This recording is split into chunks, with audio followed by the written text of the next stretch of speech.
Everyone, welcome back to लक्ष्य academy. आप सभी का स्वागत है हमारे इस प्लेटफॉर्म पे जिसका नाम है लक्ष्य अकेडमी। यहाँ पे हम अपनी क्लासेस में डिस्कस कर रहे हैं आरपीएस, जो आपके राजस्थान पब्लिक सर्विस कमीशन की तरफ से जो ग्रेड 1 टीचर्स की वैकेंसी आई है ना, उसके रिगार्डिंग हम इकोनॉमिक्स का previous year question paper solve कर रहे हैं। यहाँ पे हम देख रहे हैं कि कौन कौन से टॉपिक इंपॉर्टेंट हैं। एक एक क्वेश्चन के साथ हम कुछ कॉन्सेप्ट भी लेके चल रहे हैं कि वो किस टॉपिक से आया है, उससे रिलेटेड कौन से टॉपिक इंपॉर्टेंट है, ये सारी चीजें भी हम कवर अप करते चल रहे हैं।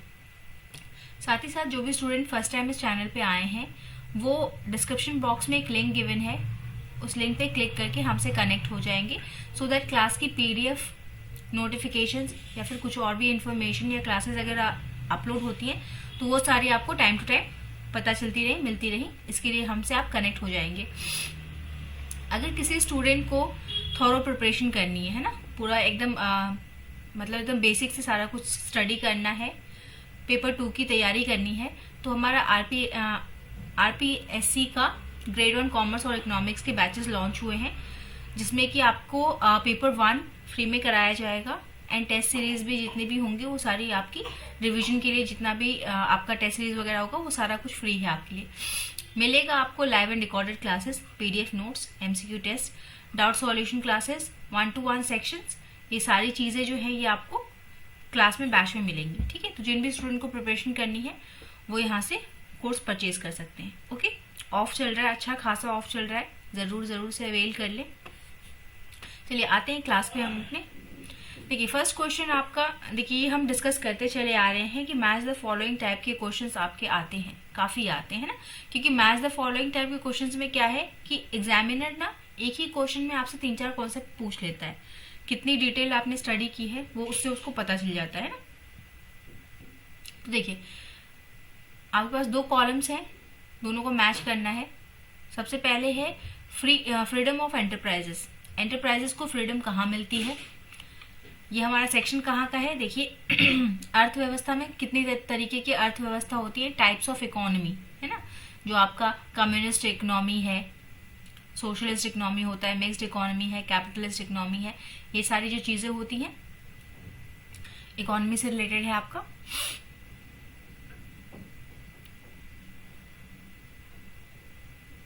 देखिए सबसे पहला है फ्रीडम ऑफ एंटरप्राइजेस। अटेम्प्ट करेंगे, किससे रिलेटेड है आपका, इक्विटेबल डिस्ट्रीब्यूशन ऑफ वेल्थ। ये कौन सी इकोनॉमी में होता है, सोशल, मिक्स्ड, कैपिटलिस्ट, कम्युनिस्ट किस में होता है। पब्लिक ओनरशिप ऑफ रिसोर्सेज, ये कहाँ पे होता है।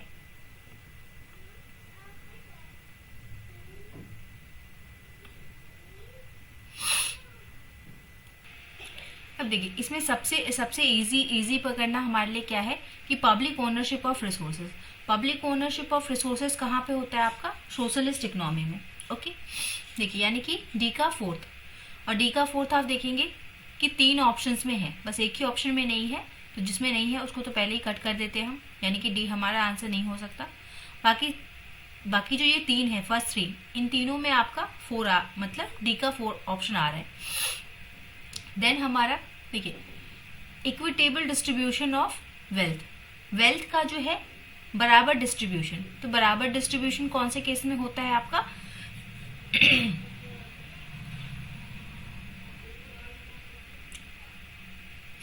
बराबर डिस्ट्रीब्यूशन किस में होगा आपका, मिक्स्ड इकोनॉमी में या सोशलिस्ट इकोनॉमी में।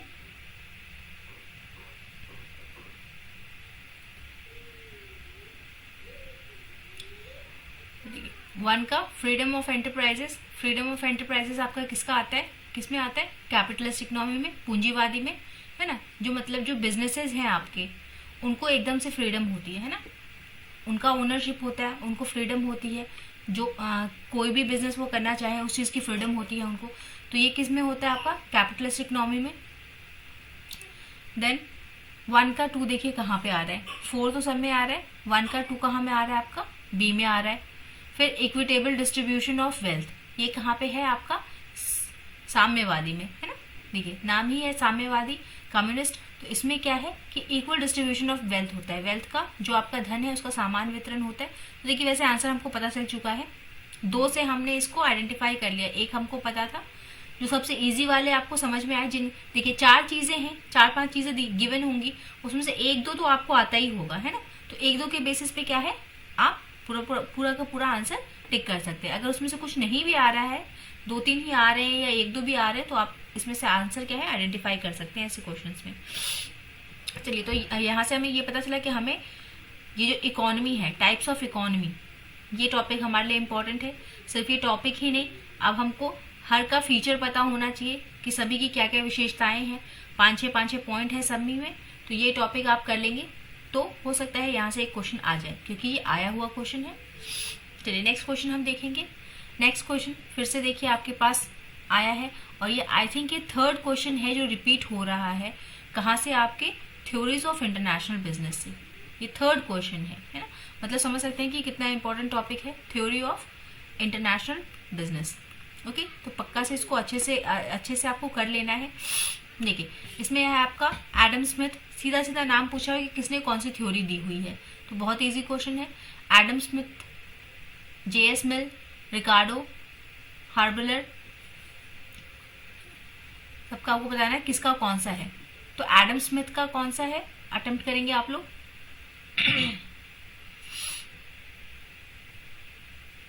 देखिए ऐसे वैसे यहाँ पे एक ही आंसर है, जो मतलब एक ही ऑप्शन से आपको डायरेक्ट पता चल जाएगा, है ना। देखिए इन 2 का तो आपको याद ही याद रहता है। ये 3 ऐसे हैं जो बहुत ही फेमस है। 3 का तो आपको किसी भी हालत में याद होना चाहिए, एडम स्मिथ का, रिकार्डो का और J.S. मिल का, है ना। और एक OH वाला, HO वाला, हैकेसन ओलिन वाला, जो हमने प्रीवियस क्लास में भी किया है। 3 क्वेश्चंस आपके पूछे जा चुके हैं एक ही क्वेश्चन पेपर में, है ना। तो देखिए कितना इंपॉर्टेंट टॉपिक है ये आपके लिए। देखिए आपका जो J.S. मिल है, J.S. मिल का जो थ्योरी है वो कौन सा है, रेसिप्रोकल डिमांड थ्योरी। देखिए एक इससे ही आपको पता चला है कि इसका आंसर क्या होगा। 2 का C कहाँ आ रहा है हमारा, C में।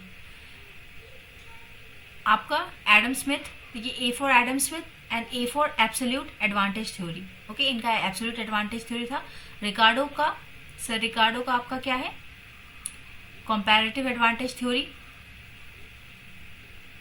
ओके, मतलब आपको कंपैरिजन करना है कि आपकी कंट्री में कौन सी चीज ज्यादा एडवांटेज देगी आपको, है ना। जिससे आप मतलब कौन सा रिसोर्स आपके लिए ज्यादा इजी है, कौन सा रिसोर्स सस्ता है आपके लिए ज्यादा, है ना। मतलब किससे आप ज्यादा चीजें बना सकते हो और एक्सपोर्ट कर सकते हो। आपको कंपेयर करना है अपने रिसोर्सेज में, उसी को बोलते हैं एडवांटेज थ्योरी। ओके, हम क्लासेस में डील कर लेंगे, जब थ्योरी क्लास होगी तो उसमें पूरा डिटेल में डील करेंगे, या फिर जो भी बच्चे अगर स्टूडेंट बैच परचेज करते हैं तो वहां पे काफी डिटेल में कर लेंगे।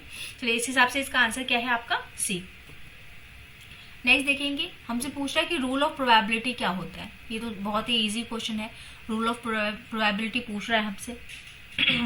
प्रोबेबिलिटी का मतलब क्या है, संभावना, है ना। आंसर आप अटेम्प्ट करेंगे।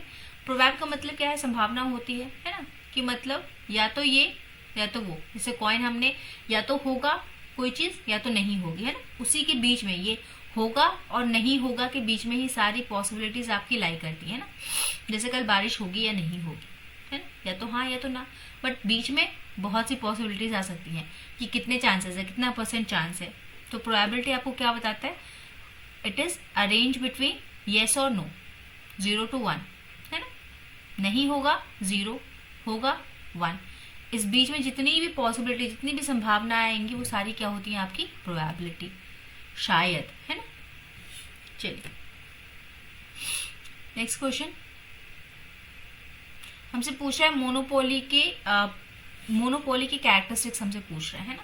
तो देखिए इसका भी क्वेश्चन रिपीट हो रहा है आपका, यानी कि ये कहाँ से क्वेश्चन है आपका, मार्केट स्ट्रक्चर से, फॉर्म्स ऑफ मार्केट से, है ना।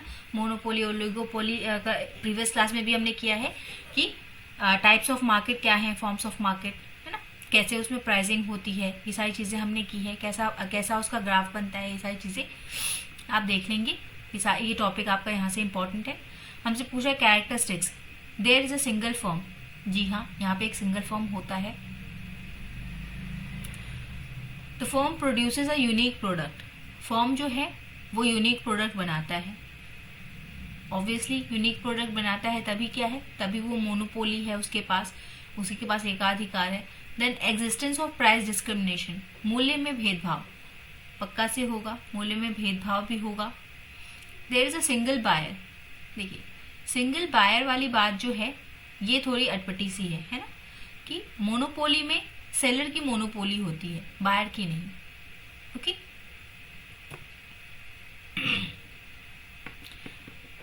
नेक्स्ट क्वेश्चन आपकी स्क्रीन पे है। क्वेश्चन कह रहा है कि the goal of sustainable development, sustainable development का क्या मतलब है। आपको 3-4 ऑप्शंस दिए गए हैं, इसमें से आपको कॉम्बिनेशन बनाना है कि कौन कौन सा सही है।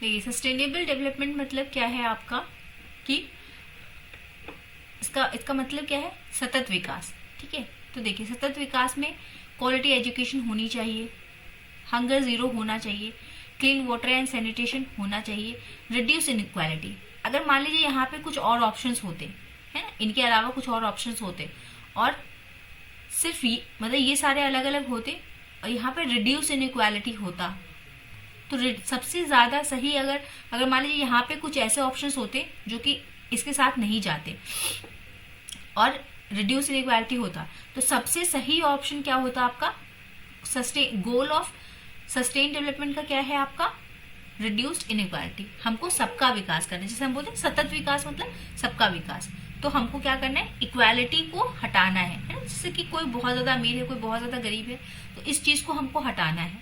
तो देखिए 4 वाला आपके कौन से ऑप्शन में आ रहा है, देखिए आपका इसमें नहीं आ रहा, इसमें नहीं आ रहा, इसमें नहीं आ रहा, तो ये सारे नहीं हो सकते, इसमें आ रहा है और बाकी सारे भी आ रहे हैं, है ना। मतलब क्वालिटी एजुकेशन देंगे, जब तक लोग एजुकेटेड नहीं होंगे तब तक इनइक्वालिटी कैसे हटेगी। अगर कोई भूखा मर रहा है तो कैसे इक्वल कहलाएगा, है ना, सबका मतलब इक्वल से ही है। क्लीन वाटर एंड सैनिटेशन, अगर आप किसी को स्वच्छ पानी और सैनिटेशन नहीं देंगे तो कहाँ से इक्वालिटी आएगी। तो सबका मतलब कहने का मतलब क्या है कि इनइक्वालिटी से ही आपका रिलेटेड है सारा, है ना, हमको असमानता को मिटाना है, ये सतत विकास है। नेक्स्ट क्वेश्चन नंबर 6 आपसे कह रहा है कि the example of stocks are, stock के एग्जाम्पल क्या क्या होते हैं, है ना, saving, investment income, national income and savings, investment, या फिर money supply and foreign exchange reserves. Stock का क्या एग्जाम्पल है।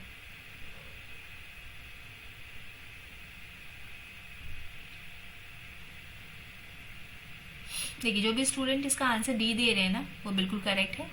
Money supply and foreign exchange reserve, ये दो चीजें जो है ये क्या बताती हैं आपको, स्टॉक के बारे में बताती हैं, है ना। चलिए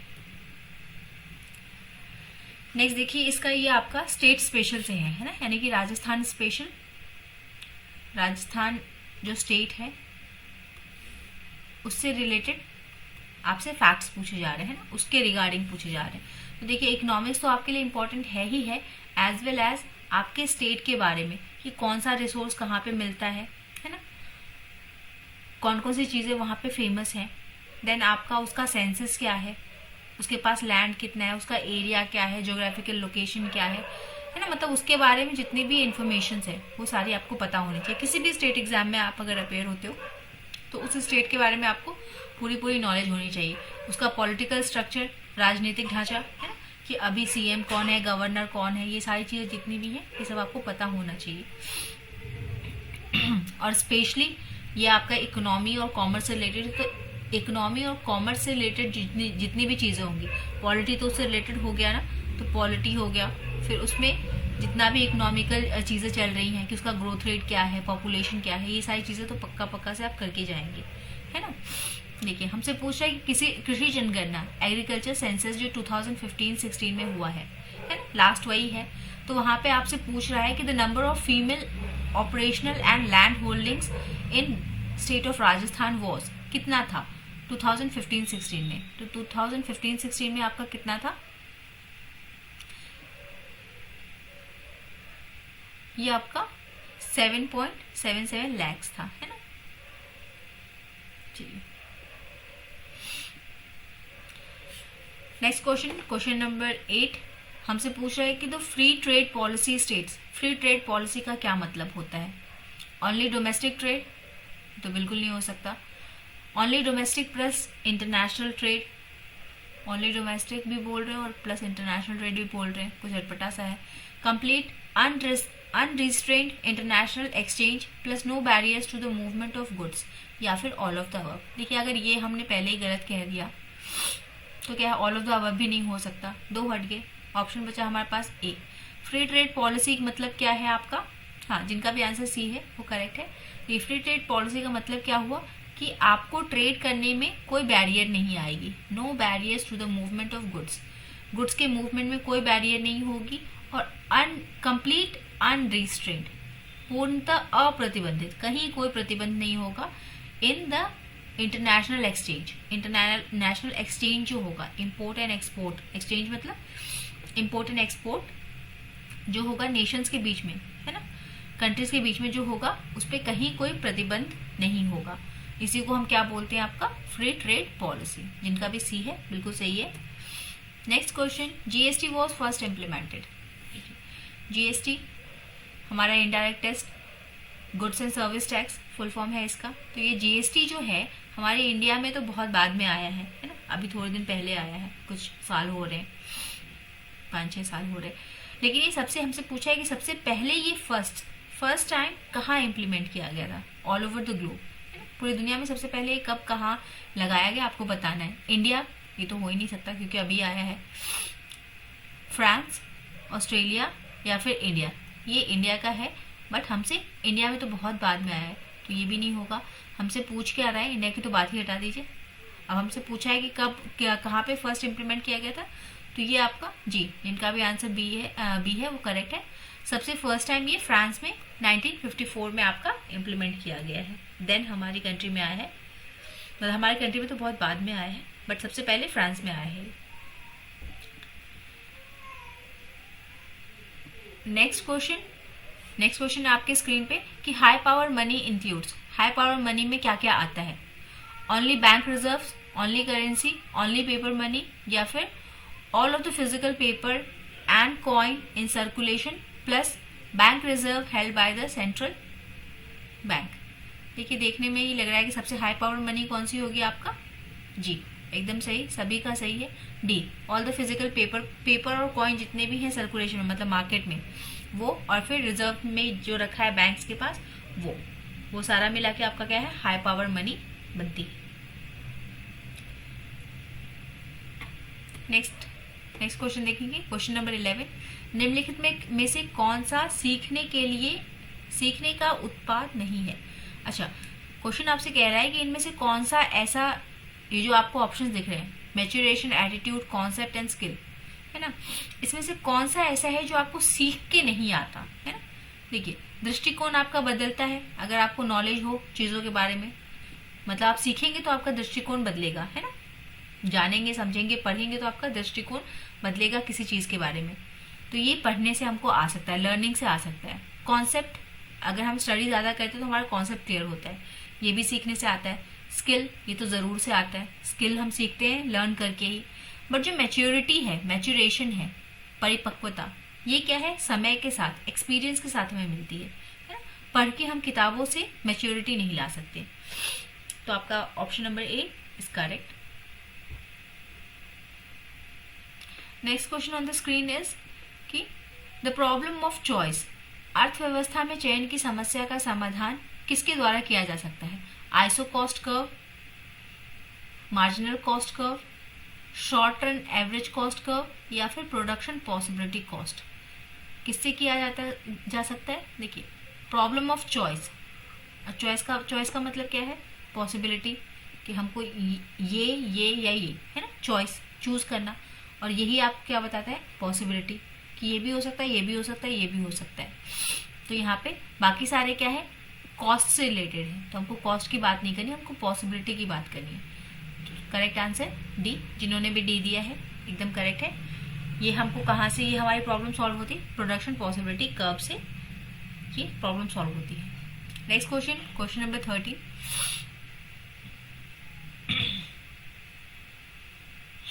क्वेश्चन नंबर 13 हमसे पूछ रहा है कि रचनावादी दृष्टिकोण में 5 ई का सही क्रम हमें बताइए, है ना? हमको सही क्रम बताना है 5 ईज का।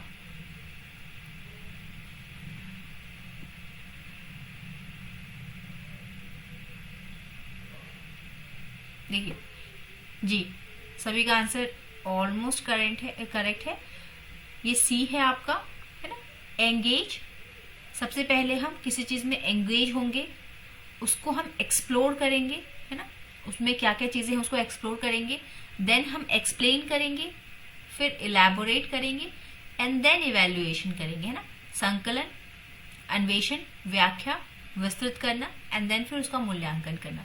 तो ये सही ऑर्डर है आपका 5 ईज का इन द रचनावादी दृष्टिकोण। Okay, question number 40, second last question हमसे पूछ रहा है कि पियाजे के अनुसार मनुष्य में संज्ञात्मक विकास के 4 महत्वपूर्ण चरण होते हैं। 4 ही महत्वपूर्ण चरण होते हैं, 1 2 3 4, वैसे ये 5 होते हैं। ओके, इन चरणों को सही क्रम में आपको लगाना है।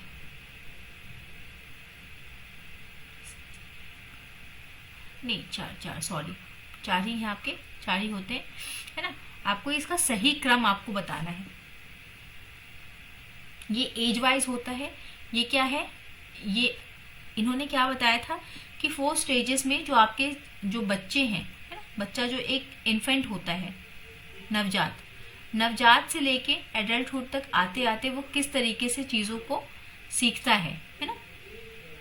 उसको आपको बताना है, उसका सही क्रम क्या है। देखिए, सबसे पहले आपका होता है सेंसरी।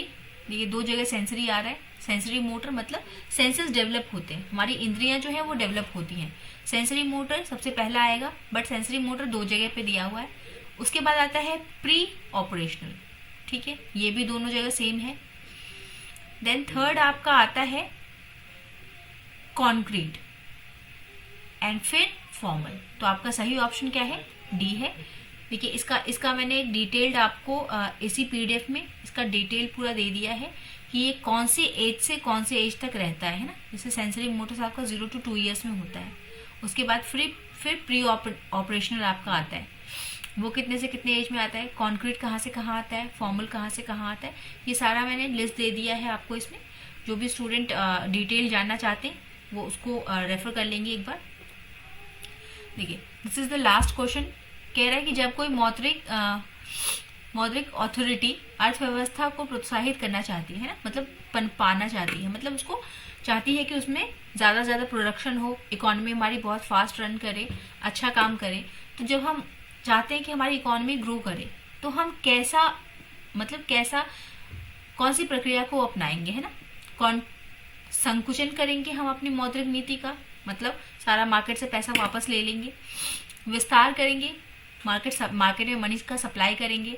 फिस्कल पॉलिसी, ये तो कोई बात ही नहीं है, फिस्कल पॉलिसी का तो कोई मतलब ही नहीं है, या नन ऑफ दीज, ये भी नहीं है ना। तो क्या करना, देखिए हमको अगर किसी को प्रोत्साहित करना है ना, अगर मान लीजिए कि आपको ही अगर पेरेंट्स चाहते हैं कि आप अच्छा करो, कुछ अच्छी पढ़ाई करो या फिर कुछ अच्छा जॉब लो, तो क्या है उसमें क्या है आपके ऊपर इन्वेस्ट करना पड़ेगा, है ना? आपको इन्वेस्टमेंट करना पड़ेगा। आपको या आपके पेरेंट्स को क्या है आपको सुविधाएं देनी पड़ेंगी, तभी जाके क्या है कोई चीज डेवलप हो सकती है ना, कुछ अच्छा हो सकता है। तो वैसे ही अगर आप अर्थव्यवस्था को प्रोत्साहित करना चाहते हैं तो आपको एक्सपेंशन मॉनेटरी पॉलिसी लगानी चाहिए, है ना? एक्सपेंशन करना चाहिए। एक्सपेंशन करने का मतलब क्या कि जो मार्केट है, जो इकोनॉमी है, मार्केट या इकोनॉमी एक ही बात, यहाँ पे जो इकोनॉमी है वहां पे आपको क्या करना है, मनी सप्लाई करना है ना, मनी का सप्लाई करना है ज्यादा से ज्यादा। चलिए, तो दीज आर योर 15 क्वेश्चंस। ये देखिए ये मैंने आपको दे दिया है यहाँ पे, इसको एक बार रेफर कर लेंगे जिसको डिटेल में जानना है। और ये आपके क्वेश्चंस थे, जिनको भी डिटेल प्रिपरेशन करनी है वो रेफर कर लेंगे एक बार। बैचेस लॉन्च हो चुकी हैं आपकी, आप ज्वाइन कर लेंगे। चलिए, अच्छा खासा डिस्काउंट चल रहा है। So thank you everyone, have a nice and wonderful day.